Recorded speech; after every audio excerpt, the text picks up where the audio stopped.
พี่น้องผู้ข่ามาแสดงความยินดีกับปิวจิตรชริยาขึ้นบ้านใหม่วันที่19มีนาคม2568วันที่19กำเก้าคูณเก้าฮุงเก้าเฮียงให้เจริญฮุงเฮียงเลี้ยงเหลี่ยมเจริญไปหน้าเด้ออีหล่าเอ่ยบิวจิตรชริยาเจ้าของผลงานเพลงหอยกอดผู้ยอดรวยสายลมตนผู้ดังตามสายลมตนผู้ดังตามกำผู้ขำเขตอ้ายเน่านังฝ่าห้องสั่งเป็นสีหย่อนเยินเยอะผู้เยินเยอะนั่นนะว้ายอดถล่มทลายพี่น้องเอ่ยโอ้ยคนเอาไปห้องกันแต่ครบหมอลำเอาไปเต้ยแต่ครบเป็นเพียงหากินของเล่าบัดเนี่ยโอ้ยงานติดกันแต่ละมือได้เงินเป็นกอบเป็นกำจนว่าได้สร้างบ้านสร้างเฮียนสร้างศาลพี่น้องเอ่ยแล้วก็มาโพสต์วันนี้ขึ้นบ้านใหม่พะนะว่าบัดนี้กันอีพอระเบียบวัฒนศิลป์กับมาแสดงความดีใจเนาะมาแสดงความยินดีบอร์ดโนดเจ้าผู้บริหารอีสานนครศิลป์เปลี่ยนเพี้ยนกันก็มาแสดงความยินดีพี่น้องคุณหมอกรวินเจ้าของกรวินคลินิกหลายสาขามาแสดงความยินดีรวมไปถึงตัวแทนของบอสโจโยมนินสาวน้อยเพชรบ้านแพงมารวมแสดงความยินดีให้ตัวเจริญฮงยั่งเด้อหล่าเด้อให้คำให้คุ้นไปนาให้ตัวเจริญฮงยั่งไปนาเด้ออีหล่าเอ้ยเงินคำแก้วไหลมากคือน้ำแกงไปแสดงทั้งใดแท้คนแตกจนล้นอังสนามงานไหลมาเด้ออีหล่าเอ้ยนอนหลับให้ได้เงินหมื่นนอนตื่นให้ได้เงินแสนย่างแกงแขนให้ได้เงินล้านออกจากบ้านให้ลุมคุ้มเงินคุ้มค่ำให้ได้เงินเป็นกอบให้ได้ซอยได้แหวนเงินแสนให้ตกอยู่กลางบ้านเงินล้านให้ตกอยู่กลางเฮียนให้ร่ำให้รวยให้อยู่ซุ่มเย็นเด้ออยู่เฮียนหลังเนี่ยอีหล่าเอ้ยคิดอีหยังไขสมมุ่งมาตรปรารถนาร่ำรวยปังไปนาอย่าเจ็บอย่าจนเฮียนหลังนี่ให้อยู่ดีมีแห้งให้แข็งแร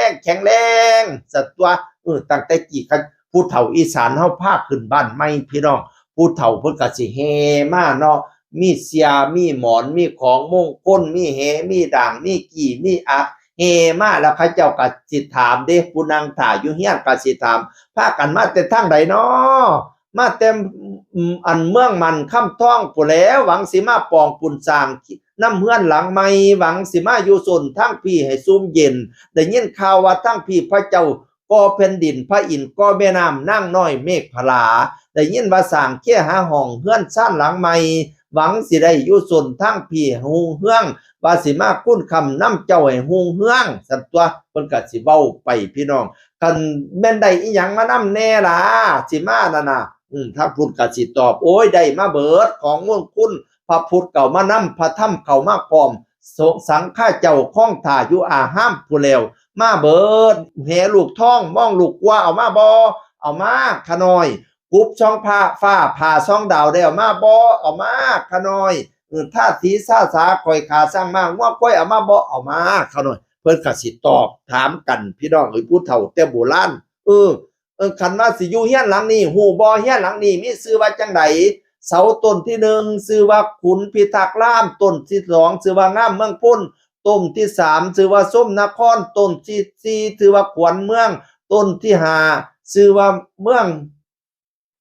ล่าหุนต้นที่6ชื่อว่าขุนพระคั่งต้นที่7ชื่อว่าบางโป้ยไผ่ต้นที่8ชื่อว่าไส้มงคลต้นที่9ชื่อว่าเก้าคำเก้าคูณพุ่นแม่นเจ้าตั้งดังแม่นเจ้าตอป้องรอคือนั่งเข้าไหลหัวลำหัวบันไดคือเท้าค้ำแข็งไม่ละแน่งซื้อนั่นซื้อนี่เพิ่นก็สิลาบาไปพี่น้องเอ่ยปลูกมาเข้าซื้อว่าเท้าบุญนาหลังคาซื้อว่าเท้าปกป้องร่วมกันแล้วงามอ่องต้องซื้อว่าเท้ามั่นขวัญยืนเว้าไปมันสิยาวเอาเว้าพอได้ฟังนี่ล่ะพี่น้องเอ่ยบัดยามก้าวขึ้นเฮียนก้าวขึ้นบันไดก็สิมีคำกล่าวดิ9 บาท1ให้เงินไหลมาห้อง9 บาททองให้ท้องไหลมาเข้า9 บาท3เข้าเต็มเล่าล้นค้าง9 บาท4ให้ได้คล้อง9กำ9 บาท5ให้ได้ค้ำ9หน่วย9 บาท6ความเจ็บป่วยอย่าสุเข้ามาหาว่าไปมีแต่คำมงคลพี่น้องเอ่ย ว่าให้บิวจิตชริยาได้แต่ความมงคลเด้อให้พอดแต่แนวดีๆอีหล่าเอ่ยบัดนี้เนี่ยให้มันยืนสาธุเด้อเทพตอนไทยในพื้นแผ่นปัตตภี องค์ผู้มีผู้สถิตในดินนี้เมื่อนี้วันดีเจ้าเสี่ยวพ่อนใช้มาทรงขอองค์พุทธเท่าเจ้าพระธรรมพร้อมพำสงฆ์สิ่งศักดิ์สิทธิ์อยู่ทรงกำกายแดนใดให้มาป่วยพ่อนใช้แกบิวจิตชริยาในวันนี้ขอให้มีอายุยืนเน่ามันวันนั่งใสสีสองพละกำลังป้องไพ่ตองยาใดมีสุขะสุขีล้นกำลังพ้นล้นลื่น